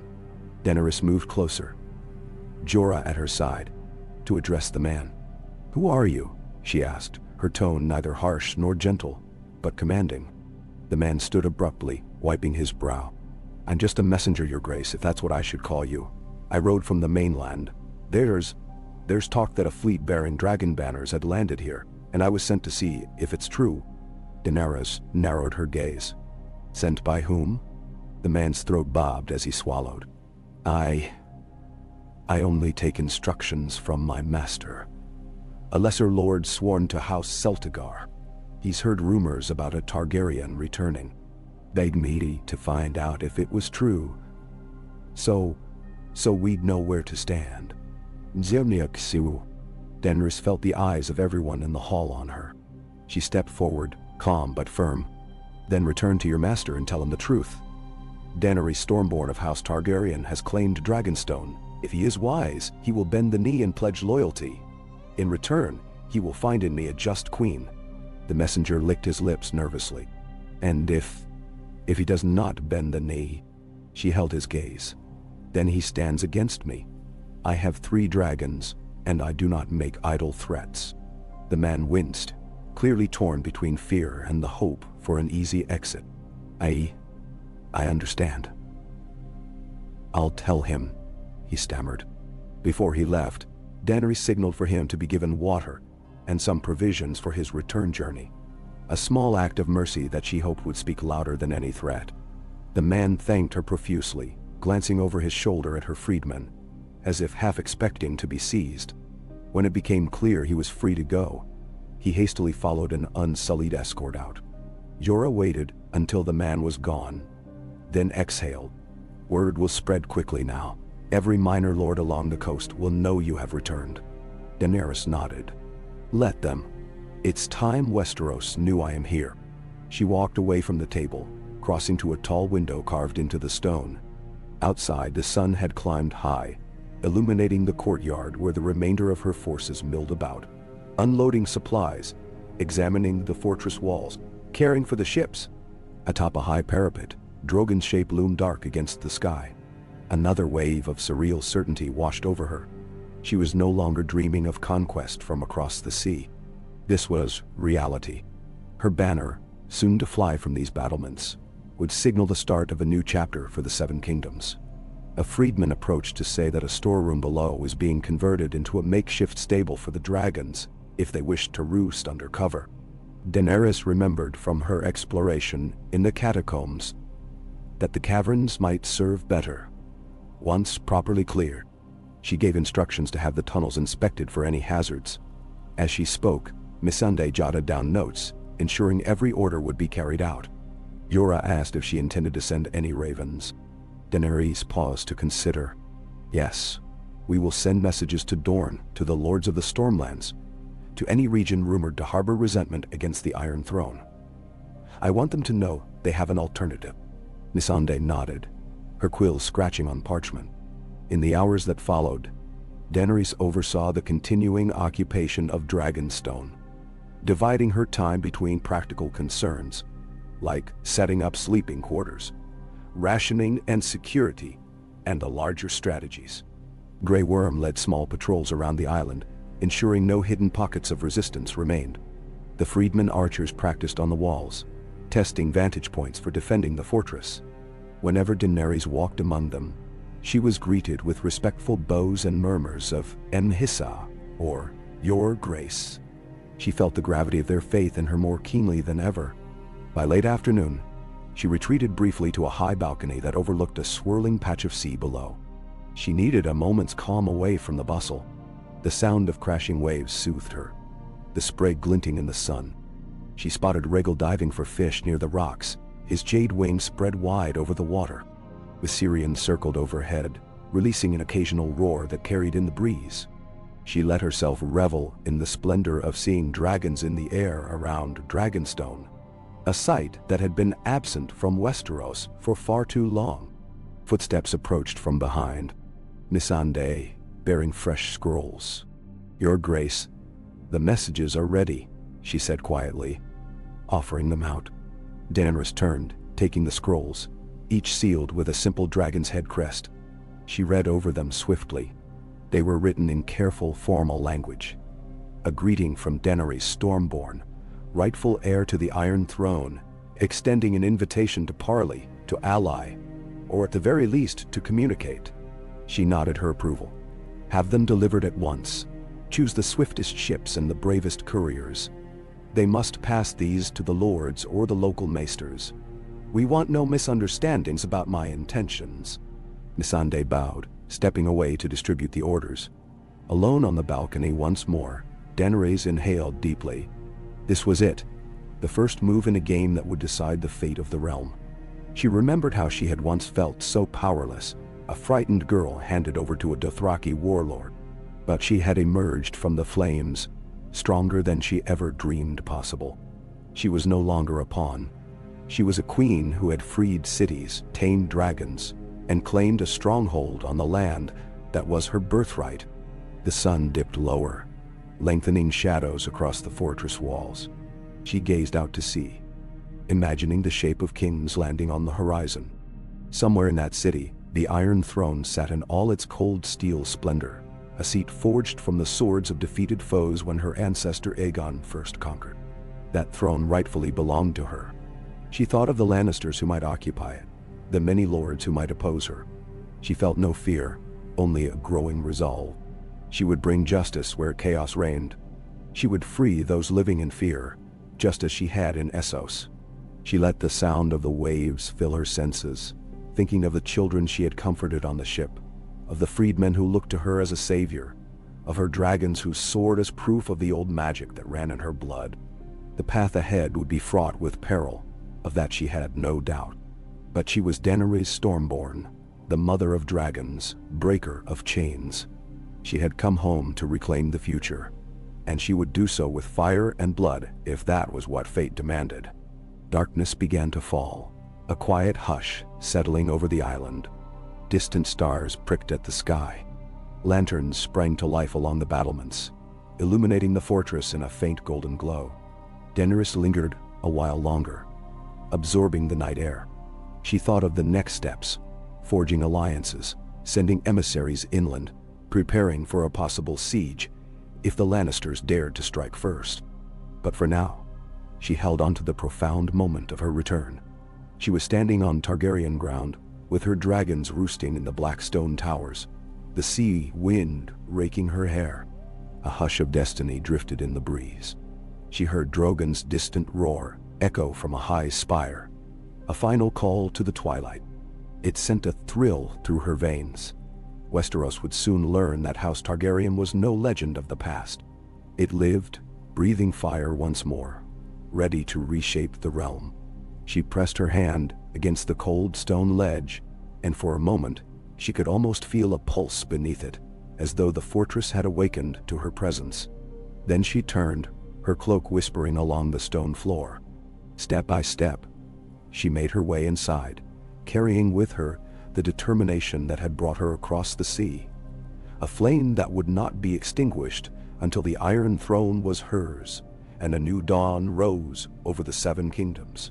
The chill of dawn clung to the black stone parapets, and Daenerys stood upon one of Dragonstone's high terraces, the wind plucking at the edges of her cloak. In the days since her landing, she had felt the fortress slowly wake around her, as though it were a living creature long dormant. Smoke curled from the old chimneys again. Echoes of footfalls marked the once deserted corridors. Unsullied stood guard at the gates. Freed men set up cooking fires in the courtyard. And Missandei's quiet voice echoed down the great hall as she coordinated every detail of the new, bustling household. Daenerys let her palm rest against the cold Merlin before her. Beneath that hand, she almost imagined she felt a pulsing resonance through the stone, an ancestral hum that reminded her, gently, that this place had once belonged to her forebears. For years, she had wandered across the sea, exiled in lands where her name was a rumor at best, or an object of mockery at worst. Here, though, the black walls rose like guardians, carved and crowned with the shapes of dragons. It felt as though the fortress recognized her claim and exhaled in relief that a Targaryen once more breathed within its halls. Below, the courtyard bustled with life in a way it hadn't in years, if the handful of remaining caretakers could be believed. Daenerys watched freedmen carrying crates of supplies from the ships up into storerooms. A small retinue of Unsullied marched in neat lines, spears glinting in the pale morning light. Near the old stables, which had been cleared of debris, Tobin and some of his people, those refugees from Westeros, were busy sorting out which animals could be safely housed. There weren't many horses, only a few they'd managed to secure from the ships, plus some goats and a donkey or two. Everything else they would need to obtain or raise once alliances were forged, or once they ventured farther inland. A sudden roar made her turn her head skyward. Drogon soared overhead, his black wings cutting against the pale sky. Rhaegal and Viserion followed in a wider arc, each letting out their own reptilian cries. She could see the unbridled power in their flight, in the twist of their tails and the slow, lazy drifts that allowed them to harness the wind. Dragonstone was perfect for them. Strong updrafts from the sea, plenty of open space to land on the rocky outcrops. Yet she knew they would not be content feeding only on fish or the occasional goat.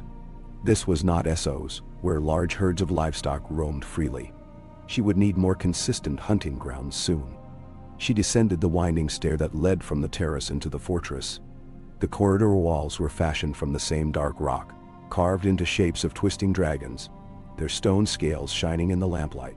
She passed a group of Unsullied who snapped to attention, and she offered them a courteous nod. Grey Worm was nowhere in sight, likely directing an early training session in the yard. Daenerys had left him instructions to rotate watch duties on the castle walls and at the docks in case any curious or hostile ships arrived. She entered the great hall, which felt less severe now that torches regularly burned along the walls. And a few tables stood in the center, covered with maps and documents. Missandei was there, hair neatly braided, scanning a long parchment by the golden glow of an oil lamp. She looked up as Daenerys approached. "Your Grace, more of our letters have been sent, but no ravens have yet returned," she said in her soft, precise voice. "We have, however, received word from some local fisherfolk. They came in overnight. They speak of rumors from King's Landing, unrest in the city. They say the Lannisters are consolidating power, but face difficulties with their bannermen." Daenerys took a seat at the table, smoothing out a rumpled corner of the map. "Do we know which bannermen stand in opposition?" she asked quietly. Missandei shook her head. "Not precisely. The fisherfolk only overheard bits of talk in various harbor taverns. They mentioned something about House Tarly of the Reach, who might have refused certain taxes. They also said the crown is rumored to be reaching out to the Iron Bank again, which suggests money troubles." A flicker of satisfaction passed through Daenerys. She recalled how she had undone the slave trade's riches in Essos, forging new alliances. Now, it seemed the Lannisters, who once sat so confidently upon the throne, could be facing their own cracks and fissures. She looked at Missandei. "We must make certain the Lords of the Reach know I am here, and that I seek peace, not destruction. If the Tarlys or any other house grows disillusioned with the Lannisters, we can offer an alternative." Missandei nodded, making a note on another parchment. Before Daenerys could speak further, Jorah Mormont entered the hall, his boots echoing on the stone floor. He carried a slight sheen of sweat on his brow, having likely come from drills. He greeted her with a small bow, then addressed both her and Missandei. "A local has come to speak with you," he said.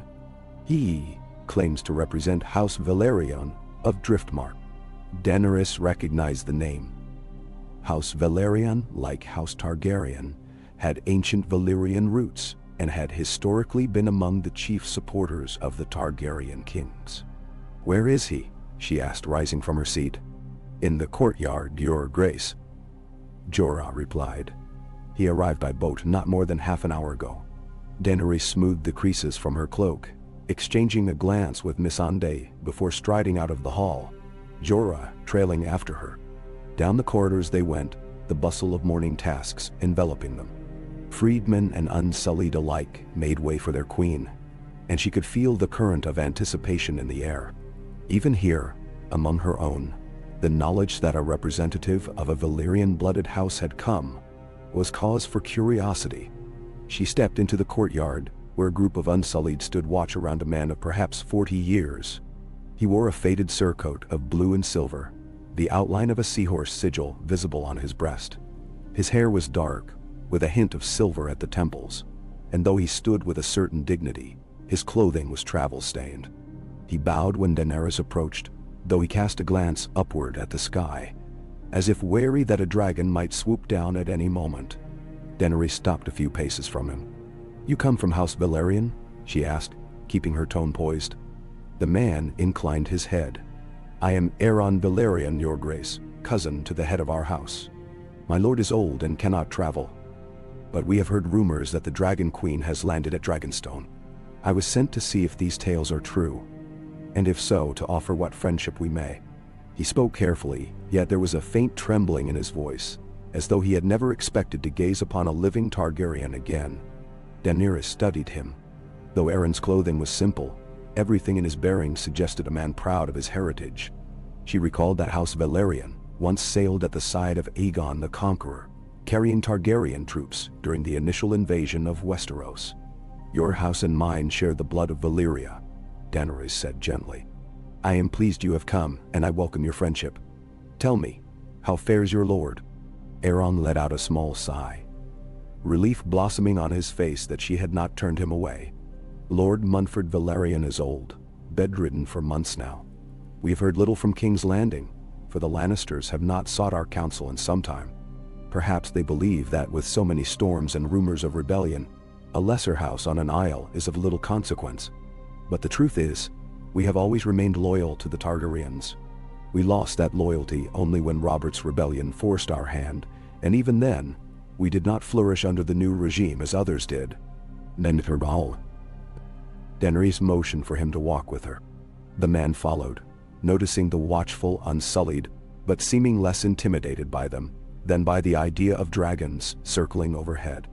She took him on a slow circuit of the courtyard, letting him see that her forces were well disciplined, not savage plunderers.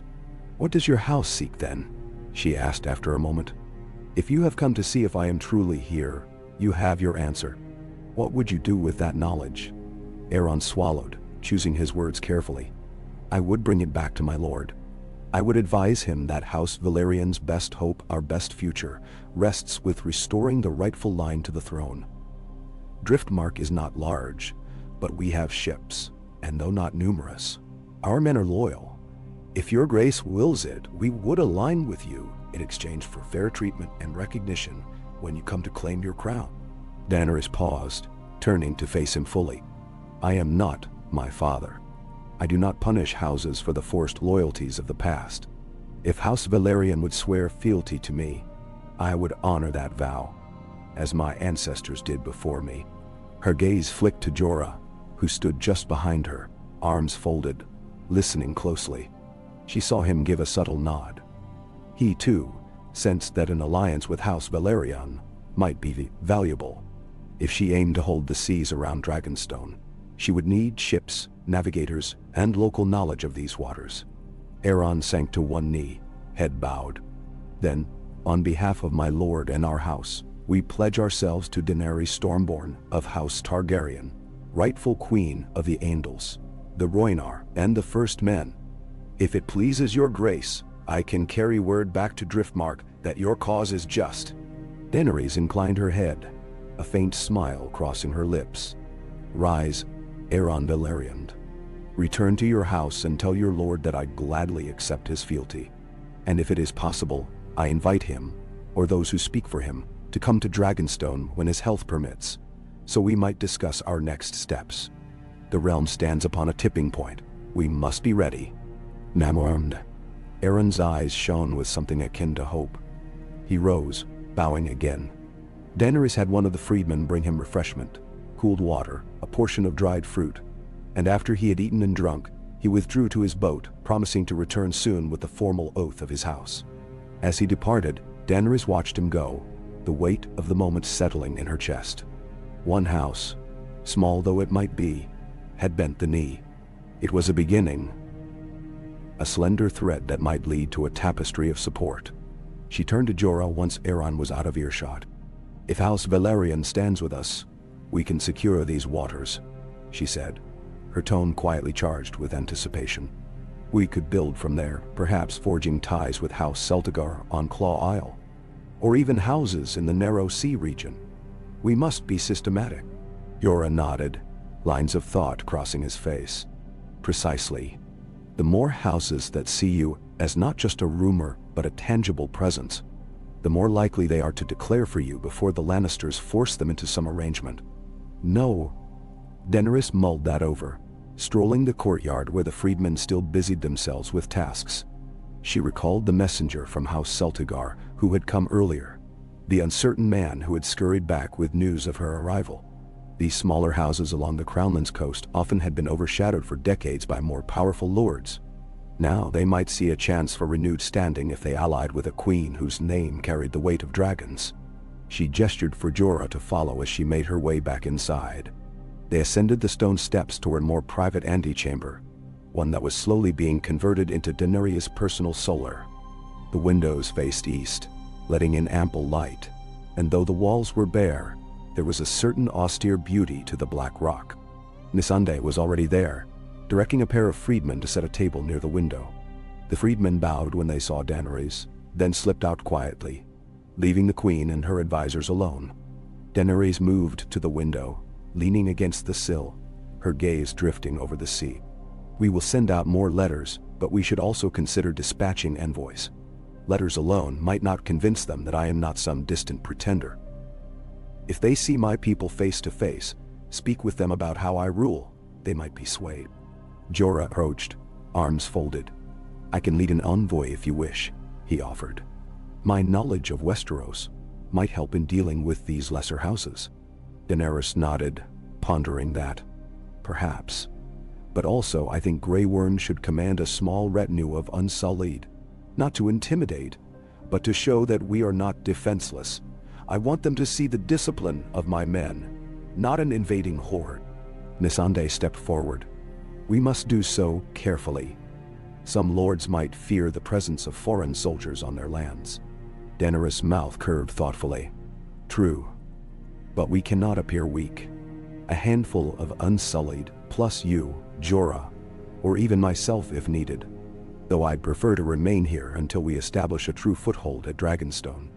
I don't wish to leave it lightly." She let her gaze linger on the sea for a moment. "We will see which houses respond to our letters first. Those who show interest, we will visit or invite here." She settled into a newly positioned chair, one with carved dragon heads on the arms, a relic found deep in a storage room, likely shaped centuries ago. Jorah took a seat at the side of the table, Missandei beside him. The queen rested her palms on the wooden surface. "Now, let us consider the other great players in this realm. The North stands under House Stark, if rumors are correct that one of Ned Stark's children yet lives. The Westerlands remain under the Lannisters, presumably. The Reach is complicated. House Tyrell lost its matriarch recently, if the rumors from Essos were to be believed, but they still hold a vast domain. Dorne, once allied with the Targaryens by marriage, perhaps they might be the easiest to sway, given their old hatred for the Lannisters. And the Vale, under House Arryn, might be uncertain or already embroiled in these internal power plays." Nah. She let the litany of possibilities flow. Each region was a chessboard of alliances and enmities. She remembered her brother's stories, how he would rant about each house, calling them traitors or fools, believing they would flock to him the moment he set foot in Westeros. How wrong he had been. Daenerys had learned better. Westeros was not so simple that a single surname would bring everyone to heel. She needed to show them that the Targaryen restoration would not simply be a rehash of old cruelties. She needed them to believe in the promise she bore. A rap on the doorframe announced Grey Worm's presence. He stepped inside and bowed. "My queen, we have completed the morning drills. We have also scouted a path around the back of the island. There is a cove that might be defensible if we needed to conceal smaller vessels." Daenerys thanked him, pleased by the initiative. "How are the men faring?" she asked. "They are well," Grey Worm replied in his measured tone. "Ready for your command." She paused, noticing a slight hesitation on his face. "Is there more?" she prompted. He nodded. "We found tracks along the shore, boot prints leading up toward the cliffs. Old, perhaps a day or two at most. We do not know if it is from local fisherfolk or scouts sent by the Lannisters or another house, but it suggests we are not entirely alone." Daenerys' brows drew together. "Then post more watchmen along those cliffs. If there is a spy or an unauthorized presence, we must know." Grey Worm bowed again. "At once, my queen."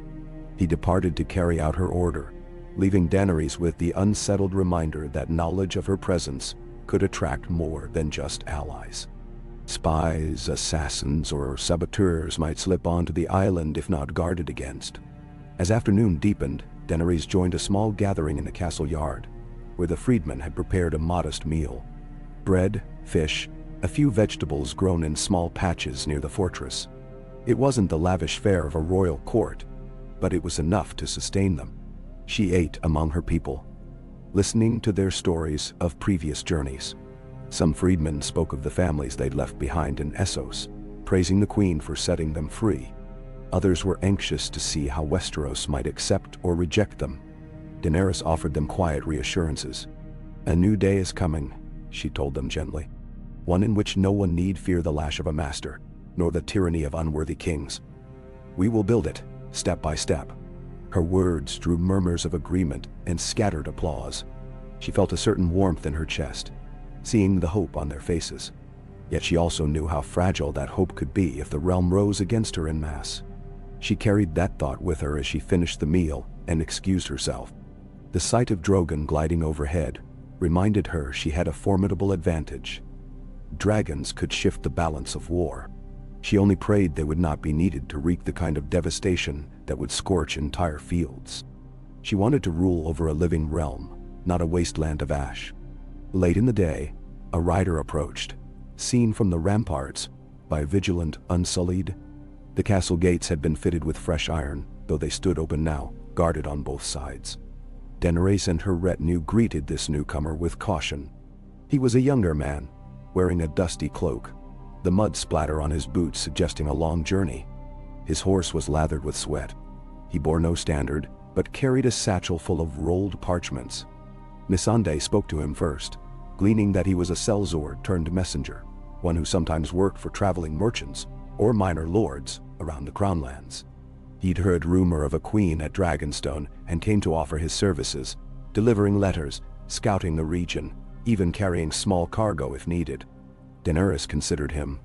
He seemed earnest, or at least motivated by coin.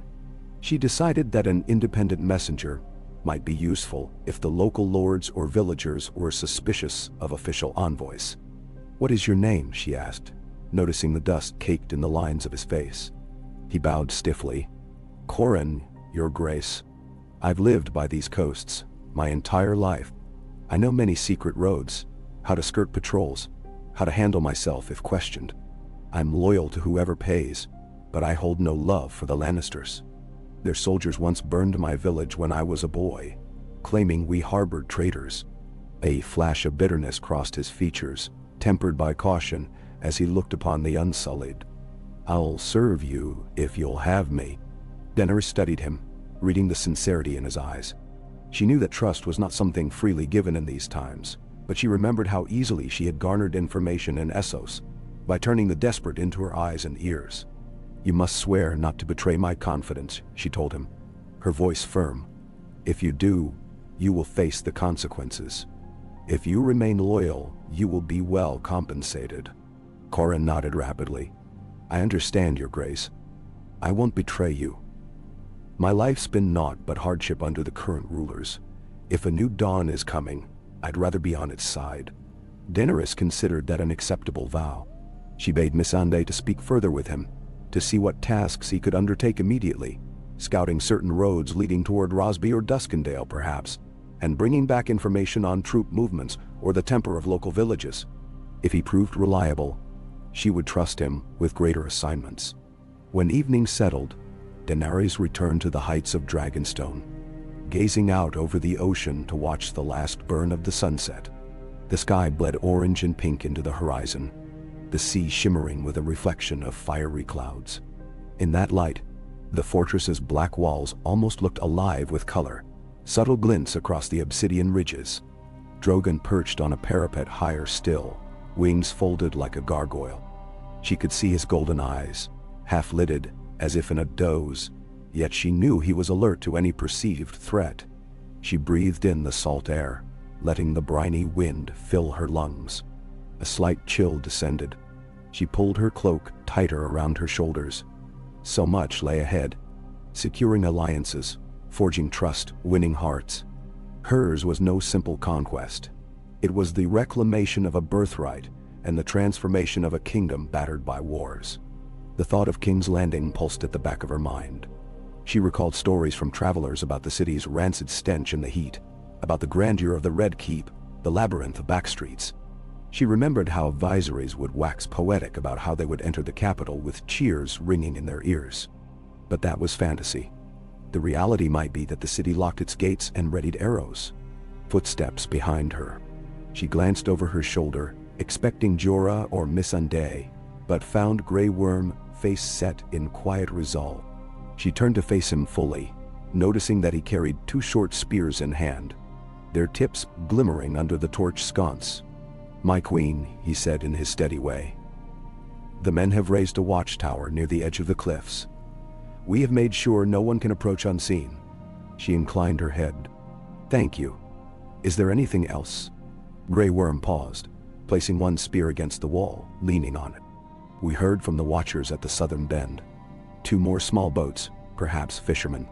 They turned away when they saw the castle was occupied. No sign they recognized who holds it, only that they did not want trouble." Daenerys exhaled slowly. "We are a curiosity, but not yet a threat in their eyes. Perhaps. Let them talk. Let them carry tales of the Dragon Queen. The more the rumor spreads, the more the realm must acknowledge our presence."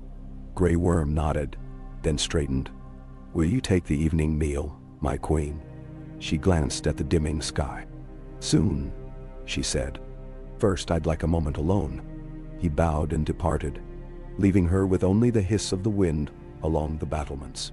She turned back to the view, her eyes tracing the line of the horizon.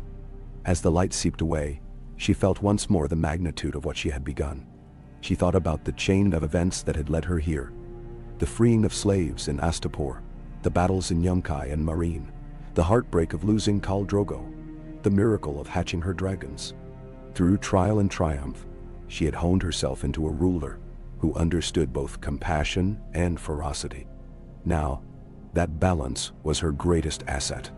If she could give the people of Westeros something better than the Lannisters' rule, perhaps they would choose her. That was her hope.